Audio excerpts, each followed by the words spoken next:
ಜಿಲ್ಲಾಧಿಕಾರಿ NM ನಾಗರಾಜ್ ಅವರನ್ನ ರಾಜ್ಯ ಸರ್ಕಾರ ದಿಢೀರ್ ಅಂತೇಳಿ ವರ್ಗಾವಣೆಯನ್ನ ಮಾಡಿದೆ. ಈ ವರ್ಗಾವಣೆಗೆ ಕಾರಣಗಳನ್ನ ಹುಡುಕ್ತಾ ಹೋದ್ರೆ ಏನು ಶೃಂಗೇರಿ ವಿಧಾನಸಭಾ ಕ್ಷೇತ್ರದ ಅಂಚೆ ಮತಗಳ ಮರು ಎಣಿಕೆ ಇತ್ತೀಚೆಗೆ ನಡೆದಿತ್ತು.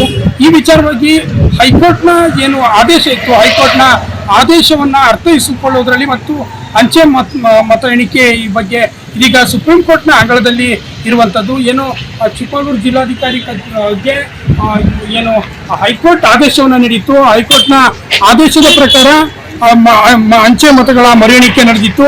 ಈ ಅಂಚೆ ಮತಗಳ ಮರು ಎಣಿಕೆಯ ನಂತರ ಏನು ಅದರಲ್ಲಿ ಅಂಚೆ ಮತಗಳ ಬಗ್ಗೆ ಮತ್ತು ಅದರಲ್ಲಿ ಆಗಿದ್ದಂಥ ಲೋಪಗಳ ಬಗ್ಗೆ ಏನು ರಾತ್ರೋರಾತ್ರಿ ಶಾಸಕರೇ ಬದಲಾಗಿದ್ರು.